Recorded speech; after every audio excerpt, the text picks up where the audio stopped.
नमस्कार, मेजवानी जेवणाची या माझ्या चॅनलमध्ये तुम्हा सगळ्यांचं खूप खूप मनापासून स्वागत आहे। आज मी तुम्हाला अगदी वेगळ्या पद्धतीचे लाडू दाखवणार आहे। आतापर्यंत आपण डिंकाचे लाडू, बेसनचे लाडू, कळ्यांचे लाडू, अगदी वेगवेगळ्या पद्धतीचे लाडू बघितले। तर आज मी तुम्हाला ना मखानाचे लाडू दाखवणार आहे आणि त्यामध्ये एक खास वस्तू मी वापरली आहे, ते तुम्हाला कळेलच तुम्ही रेसिपी पाहिल्यानंतर। त्याच्यामुळे ना कुठेही माझा चॅनल किंवा हा व्हिडिओ कुठेही स्किप करू नका, संपूर्ण पहा आणि मला कमेंटमध्ये नक्की सांगा तुम्हाला हा व्हिडिओ कसा वाटला ते। चला तर मग आपण सुरुवात करूया। तर आपण साहित्य पाहणार आहोत। पहिल्यांदा हे काळे खजूर आहे, हे 100 ग्रॅम मी बदाम घेतलेत, पांढरे तीळ आहेत, हा डिंक आहे, काजू, हे जवस आणि ही ना हळवी आहे, तुमच्याकडे ह्याला काय म्हणतात मला कमेंटमध्ये नक्की सांगा। भाजलेलं खोबरे आणि हे तूप घेतलं आहे मी आणि मखाना थोडासा जास्त घेतला आहे। चला तर मग आपण कृती पाहूयात। इथे 1 चमचाभर मी तूप ठेवले गरम करायला। तूप छान असं जास्त कडक नाही करून घ्यायचं, गरम झालेले। यामध्ये ना मी पहिल्यांदा हा डिंक भाजून घेणार आहे। डिंक हा नेहमी ना स्लो फ्लेमवर भाजायचा, कारण तो आतपर्यंत भाजला जातो। जर आपण फास्ट गॅसवर भाजला ना तर तो आतनं कच्चा राहतो, म्हणून डिंक हा व्यवस्थित फुलला पाहिजे।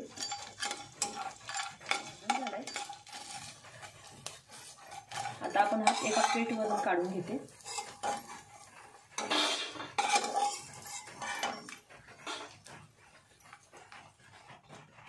आता त्या तुपामध्ये हे बदाम घालते मी।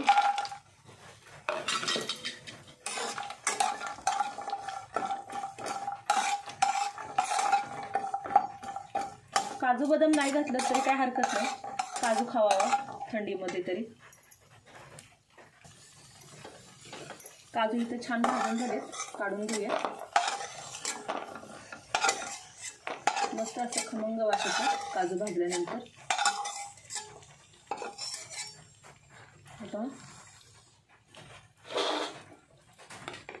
आता यामध्ये मी बदाम घालणार आहे।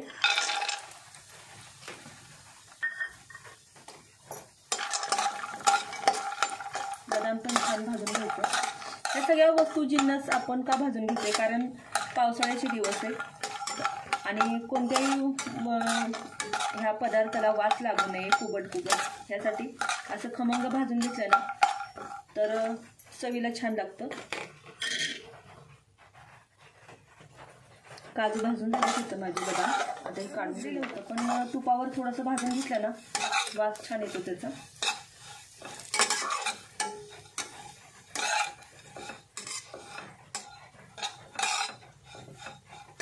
फक्त ड्राय रोस्ट करणार आहे मी। आता यामध्ये ना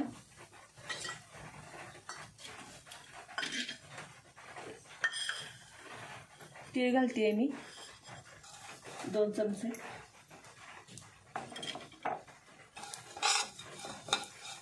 तीळ पहिल्यांदा का घातले नाही, कारण आपली कढई तापलेली होती आणि तीळ जर घातलं असतं ते सगळीकडे उडलं असतं, म्हणून खोबरं घातल्यानंतर मग मी तीळ घातलं।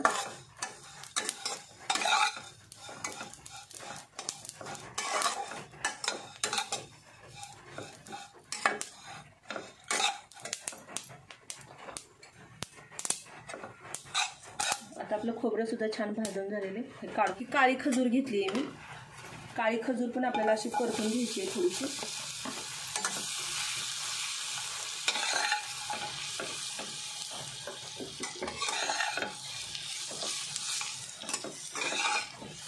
आपल्याला प्रेग्नन्सीमध्ये जो त्रास होतो, जर आपण हे लाडू खाल्ले ना तर तो त्रास 100% कमी होतो।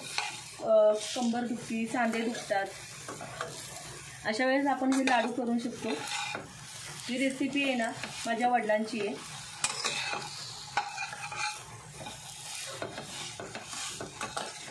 आणि त्यांना ही रेसिपी त्यांच्या आजीने सांगितली होती, म्हणून म्हटलं ही रेसिपी तुमच्याबरोबर शेअर करावी। जर माझा चॅनल आवडत असेल तर लाईक करा, सबस्क्राईब करा आणि बाजूला जे बेल आयकॉन असते ते दाबायला विसरू नका। आता हे मस्त आपण असे फक्त असं परतून घ्यायचं. आता माझं हे बघा गोळा होतो पूर्ण ह्याचा, छान असं भाजले गेले. आता हे काढून घेऊयात. तव्यावर नाही भाजायची आपल्याला, अशीच सेपरेट भाजून घ्यायची बारीक गॅसवर.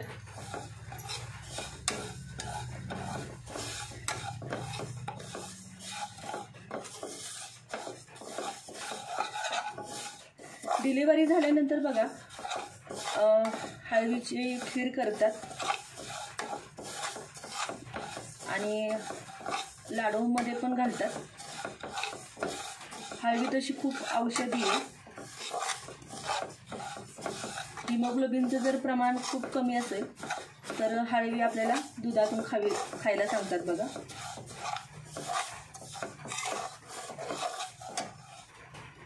हलकासा आहे ना परतून घ्यायचं आहे बारीक गॅसवर.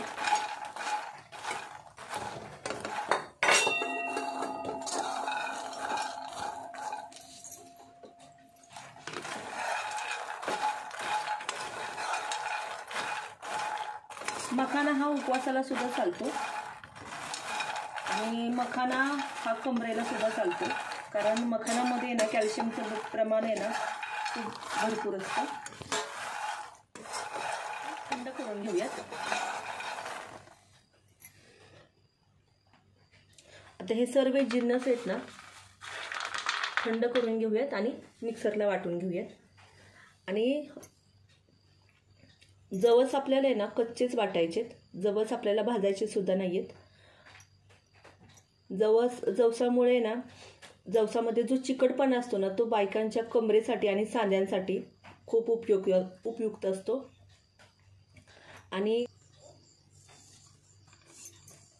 जवस मी का सांगितलं भाजायचं नाही, कारण त्यातलं जे ना चिकटपणा असतो ना जवसातला तो कमी होतो. आता हे आपल्याला छान असं एकजीव करून घ्यायचं आहे सगळं. यामध्ये तुम्ही फ्लेवरसाठी आहे ना वेलची पावडर सुद्धा घालू शकता, पण मी नाही घालणार आहे. घेतलेले आहेत. आता यामध्ये ना मी तूप घालणार आहे.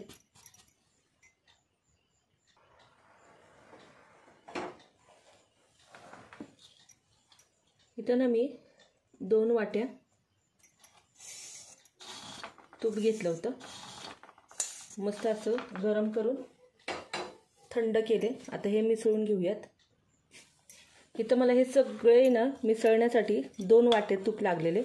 तूप का जास्त घालायचं नाही, कारण नंतर वास येतो ना तुपाचा, म्हणून तूप जास्त सुद्धा घालायचं नाही.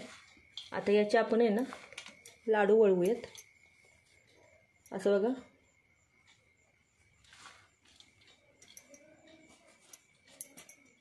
तर पहिल्यांदा बघूयात आपण ह्याचे लाडू हे होत आहेत का. मला ह्यात थोडंसं अजून तूप घालावं लागेल. मी थोडंसं गरम करायला ठेवते. आता यामध्ये ना मी हे गरम तूप थंड करून घेतलेले. आता हे घालूयात आपण.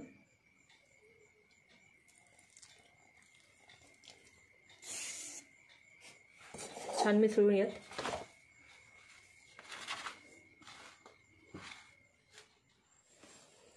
लाडू करून घेते मी. बघा मस्त असा लाडू होतो. मी याच्यामध्ये काजू बदाम वाटून टाकलेले, त्याच्यामुळे मी गार्निशिंगसाठी नाही वापरणार आहे.